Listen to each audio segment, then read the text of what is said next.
My friend Alex thought I was too much of a loner at the age of 30, and I wasn't too comfortable with it.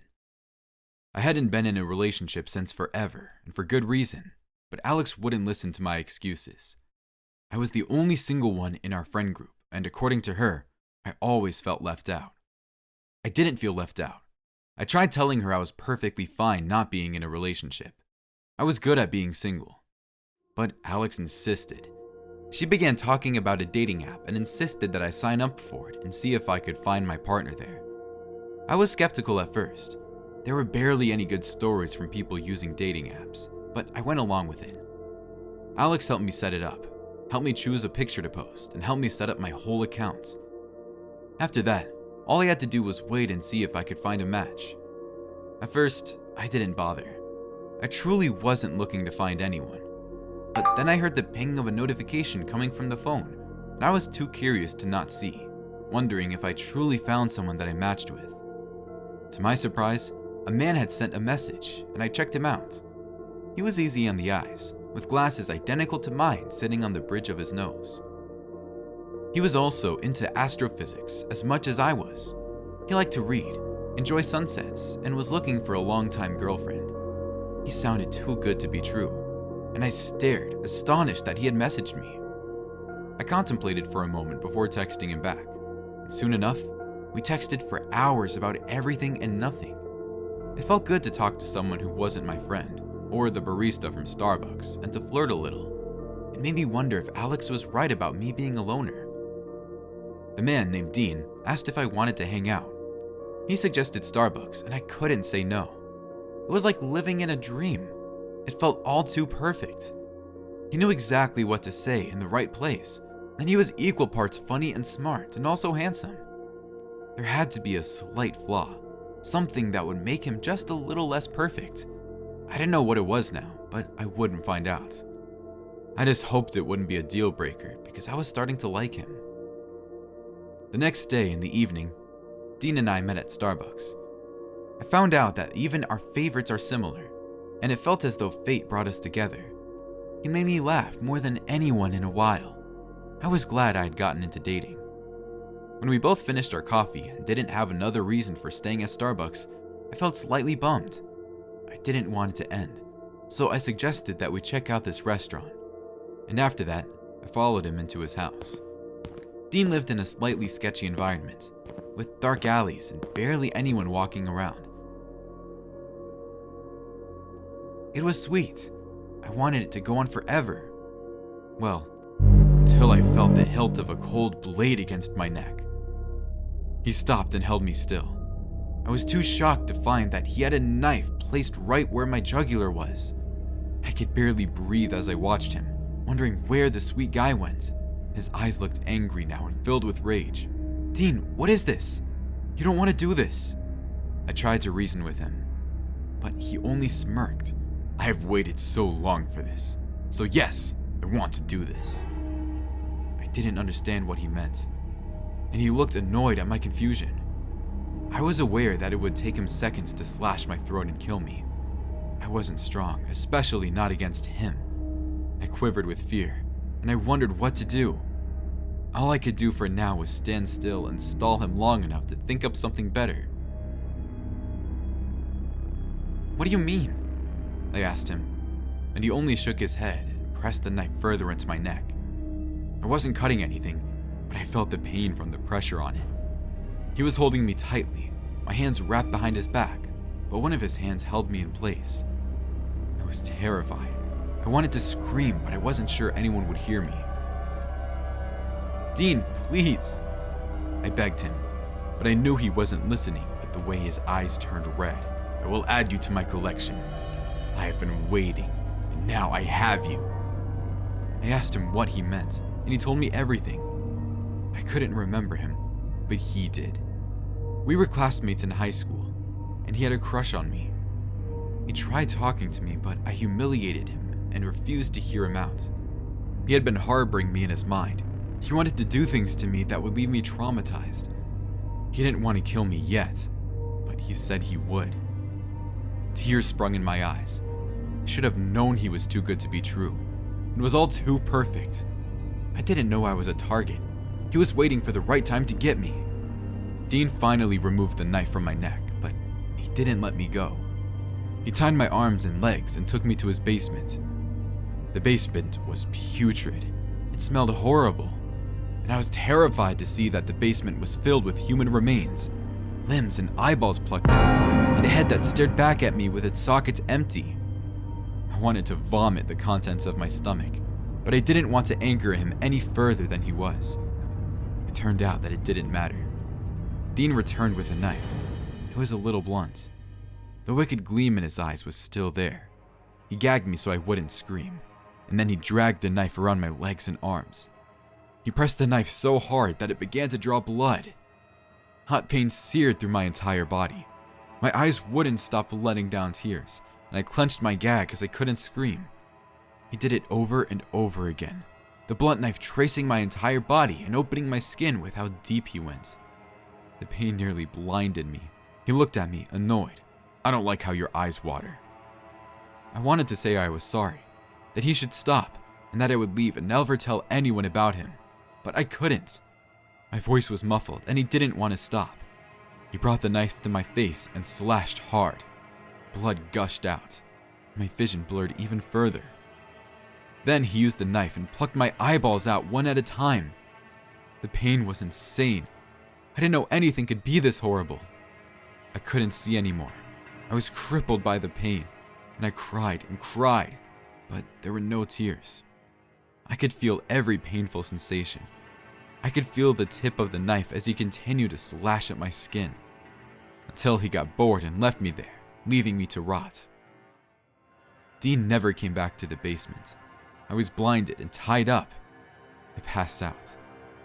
The next thing I knew, someone was shaking me. I couldn't see, and for a moment, I freaked out. Then I remembered I couldn't see anymore. I didn't have eyes. I could distinctly hear Alex's voice crying and talking to me. She explained that I had gone missing for days, and that they were able to track me down into an old house in a basement. Alex told me I was lucky to be alive. The doctor said it was a miracle that I survived such wounds, but I didn't feel lucky. I didn't want the miracle. I was left hollow and empty. I could never see the sunset again.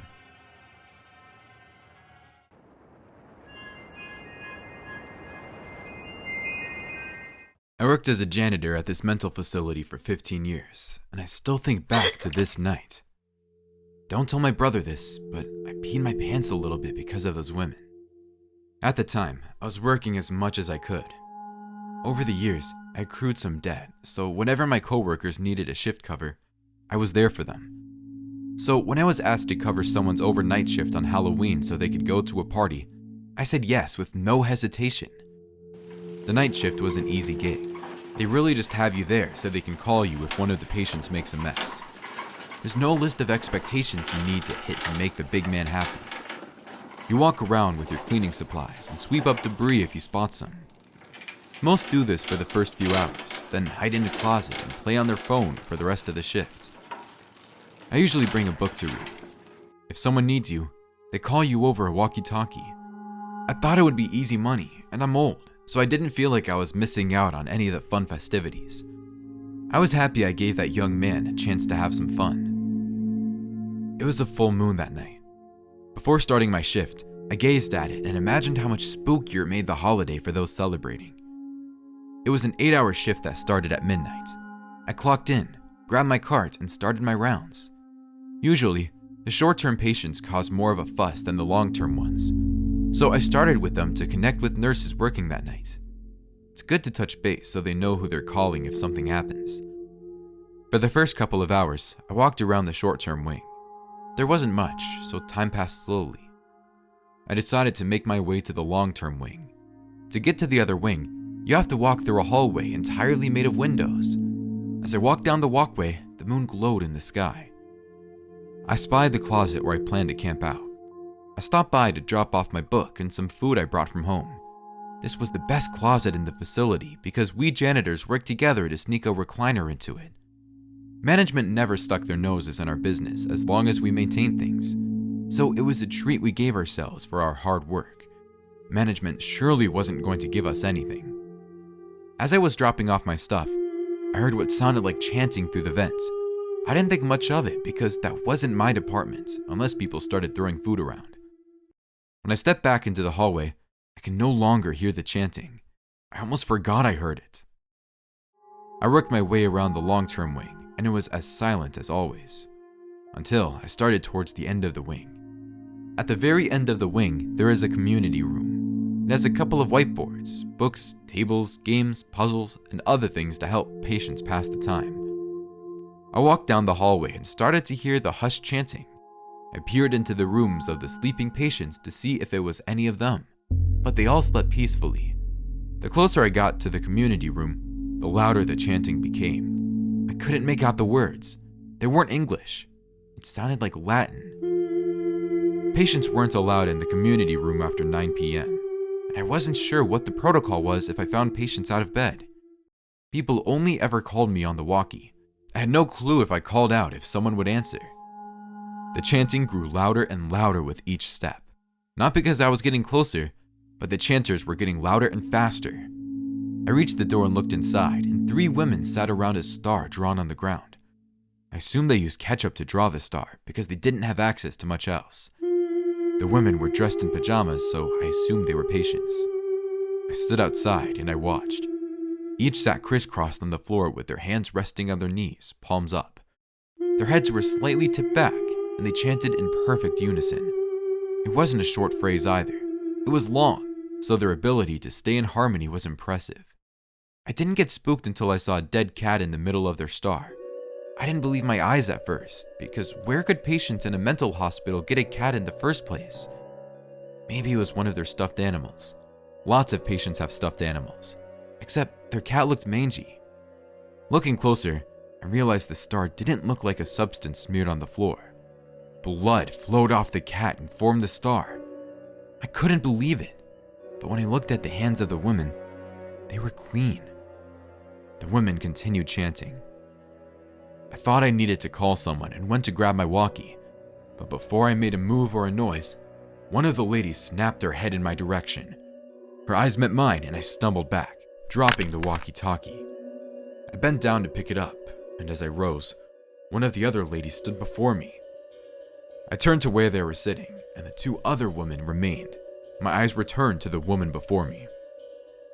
"Turn back," she said. Her breath was rancid. "I think you need to return to your room, ma'am," I said, thinking I wasn't ready to subdue a patient. "Turn back!" She growled louder. I looked into her dilated pupils, and the hair on my arms stood up. The other 2 women were much closer now. It was so creepy how they didn't make a sound. "He saw us. He is something we need to take care of now," one of the others said. No, nothing to take care of.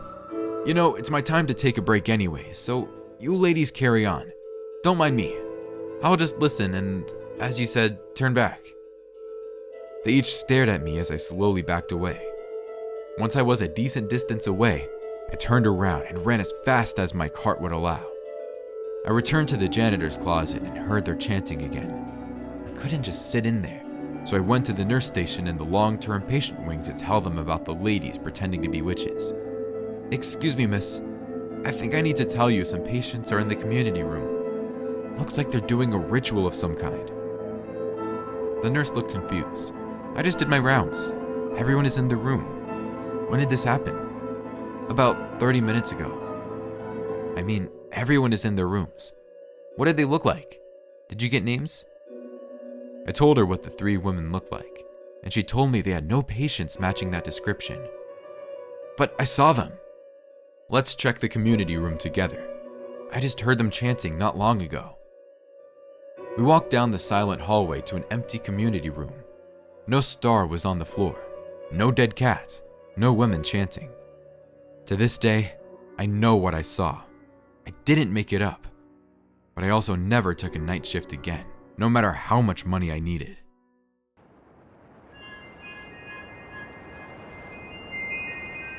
My friend made my Bumble profile. She insisted I put myself out there after a year of being single. I was in a 3-year-long relationship, and he cheated on me with someone from work, so I needed some time before I put myself back out there. My friend insisted on Bumble because, according to her, Tinder was all hookups and crap. In the beginning, I didn't have much luck. First, there was Tyler, who smelled. He took me to putt-putt, and I did not care for him to show me how to do it. He was very proud of his all-natural deodorant. Then there was Ryan, who only talked about his mom and still lived with her. After those duds, I wanted to give up completely. Being single isn't that bad, but then I came across Mike. He had short blonde hair and green eyes. His profile checked all the boxes for being an average, safe guy. He had pictures of him with different people, some solo shots of him in front of scenic backgrounds, and one with his mother. He didn't have a bio, and I never liked to just start with a hey. I always try to do a little more, so when there's no bio, I don't have much to work with. With Mike though, that wasn't an issue. I hit him with that simple hey, and he really took initiative with the conversation. It was refreshing, because so often it's like pulling teeth to get these dating app guys to talk. From our first interaction, I was very excited to meet him in person. We went on a couple of dates before I let him take me back to his apartment. Looking back, it's so creepy how easily he deceived me. For our first date, he took me to a nice Italian restaurant. He called ahead to ensure we had a table overlooking the water. It was the most romantic date I had ever been on. My ex never did things like that for me. On our second date, he took me to the aquarium. You see, on the first date, I told him how much I loved aquatic animals, like sharks, clownfish, and manatees. For him, he told me it was a no-brainer. We had to go to the aquarium.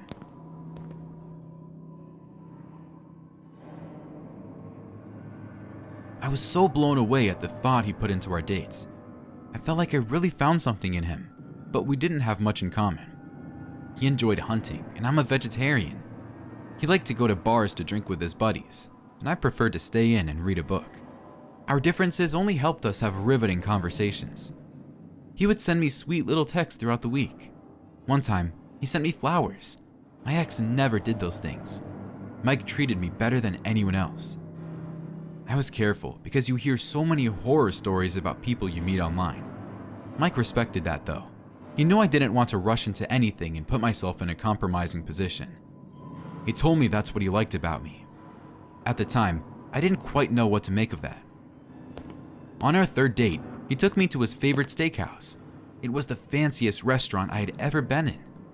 I wore a little black dress and black heels, a classic look. He was dressed so nicely with a jacket and tie. It accentuated his strong arms. Usually, we would debate about animal rights or which Star Wars film was the best.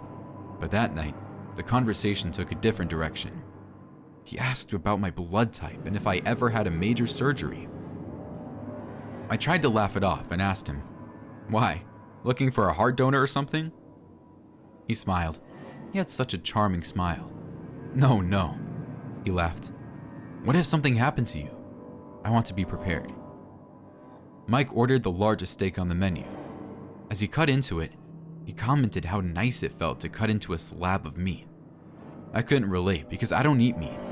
He insisted I watch as he slowly cut into his T-bone steak. I think he kind of got off on it. I brushed these things off and still went home with him. Upon entering his home, those weird moments began to make more sense. Mike's walls were covered with taxidermy of every kind of animal. "You didn't tell me you were into taxidermy," I commented. Mike shrugged. "Women get weirded out by it, so I keep it to myself until they get to know me." "Oh, have you dated around a lot?" "About as much as the next guy. It's hard out here. You know that." I nodded, recalling when I listened to Ryan talk about his mom's relationship with her cat for 45 minutes. "Very true. Where's your restroom?" He pointed down the hall. His bathroom was meticulously clean. Every surface sparkled. Honestly, I needed to poop, so I spent a little time in there. I also needed to prepare for what was to come. As I reapplied some powder, I heard what sounded like a tarp being shaken out. I peeked my head out, and across the hall was his bedroom. The air reeked of alcohol. I walked across the hall expecting to see something sexy, but I found him in his room hanging up clear plastic tarps. "What are you doing?" He turned and smiled at me. "Just getting ready." "What? Do you have some major kink or something? Mike walked up to me and touched my face. Something like that. My skin crawled at his touch, and I slowly backed away. Why did you ask me about my blood type and if I ever had surgery? Because I don't mess with girls that are universal donors or have an AB blood type. Why? I tried to keep him talking until I had my bag and phone. I just don't like, in theory, how much easier they are to save. I grabbed my phone. I think I should be going. I think there was something rotten in that salad and I'm just not feeling great. You're not going anywhere. He charged towards me. There was a knife on the counter next to me, and I grabbed it and held it out. Just as I did this, he ran into the knife. I'd say I stabbed him, but it felt like luck that I moved quickly enough he couldn't react to me grabbing it. I called the police, and they were on the scene within 15 minutes. I gave them my statement. They found body parts of 13 different women stuffed into all his taxidermy. It took them months to assemble the bodies so their families could put them to rest. I didn't face charges because it was self-defense. I kept going over my time with Mike to see if I missed any warning signs, and I really can't think of any. I did everything right and still almost ended up stuffed into an elk's head. It was sheer luck that saved me.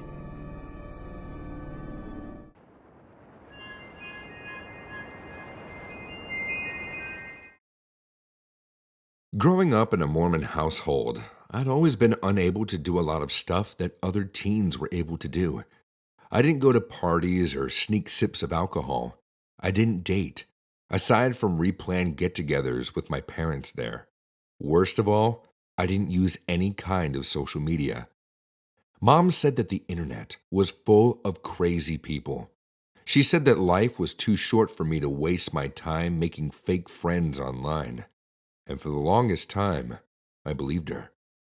But I'm 18 now, and I don't have to do everything my parents say.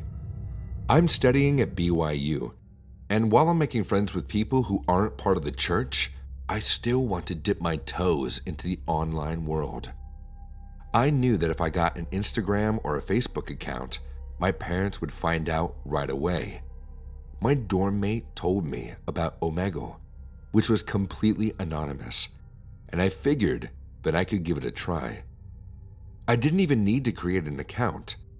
All I had to do was log in and video chat with other people who I would never really meet in real life. What was the danger in that, right? It took me a second to figure out how it worked, but basically a video of someone would appear and we were able to chat about anything.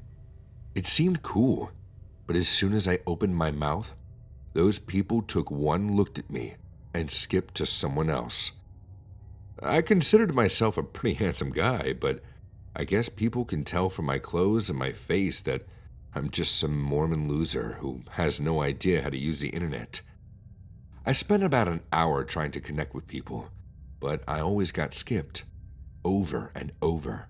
It was extremely embarrassing, and even though I knew that those people would never see me again, I couldn't stop feeling sorry for myself. Eventually, I connected with a cute girl who didn't skip me immediately. She said hi and asked me a few questions about myself. She had fake red hair, but beautiful eyes. I felt a connection instantly. I even noticed that in the background to her video, that she had a BYU pendant on the wall. She must go to my school. I didn't mention that though. I didn't want to scare her off. In fact, the brick wall behind her looked really familiar. I figured she'd stayed at Youngman Hall, which was just on the other side of campus. We chatted for a bit, and then her expression changed. She still smiled, but it seemed darker, more challenging. "You seem like a cool guy," she said. "Do you want to see something crazy?" I didn't answer for a second. Was she going to flash me or something? I didn't know if I was ready for that. But I couldn't say no, though, because I was worried that she'd get disappointed and skip me. So I said, "Sure." She giggled and then left the room. I waited for a long moment, preparing myself for whatever she was going to show me. And when she came back, she had a guy with her. It took me a second to realize that the guy was tied up. His mouth had duct tape on it. "Watch this," she said. "It's wild." She positioned the semi-conscious man on her lap. She pulled out a knife and held it up to the camera. She wiggled it right in front of my face, still smiling. I was so shocked I didn't say anything. I couldn't form any words at all. Then, with one more giggle, she stabbed into the man. He twitched in pain. I could hear his choking groans through the duct tape. She stabbed him more times than I could count, and the man kept twitching and writhing, thrashing about, until he became very still. Then, the girl turned back towards me.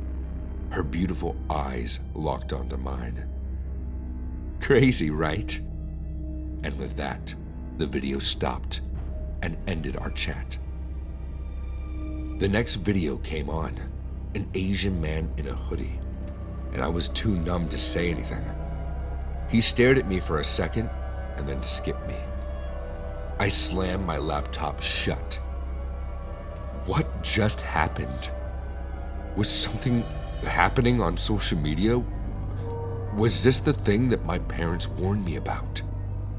I sat in my room for hours, staring at nothing, trying to figure out what I saw and if it was real or was it an online prank. I considered calling the police, but I couldn't. I had no idea what to say.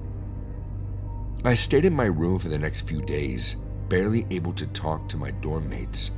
And as days went on, I tried to convince myself that I had just connected with a weird girl who just wanted to impress a total stranger with her stupid prank.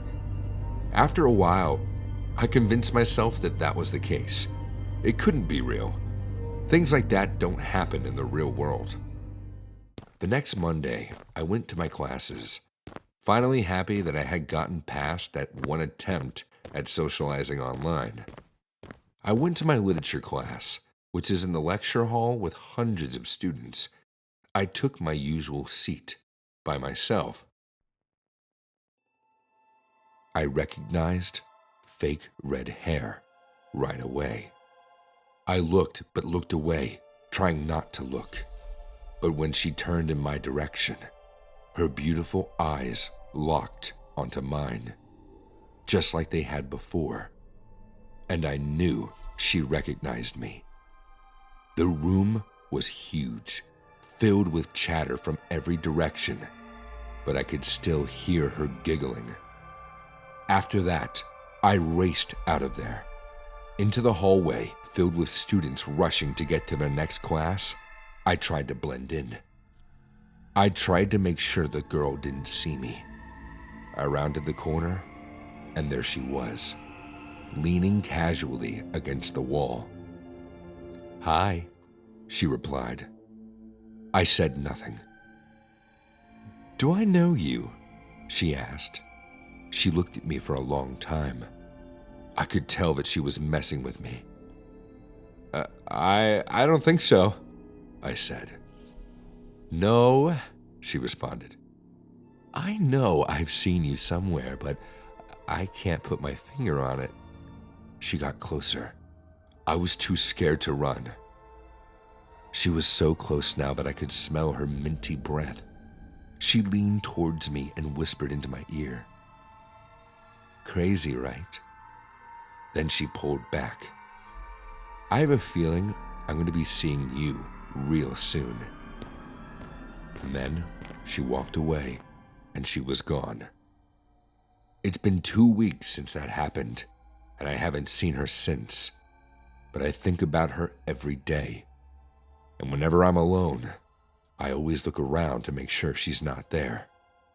But in my heart, I know she's watching me. And I know one day, she'll come for me.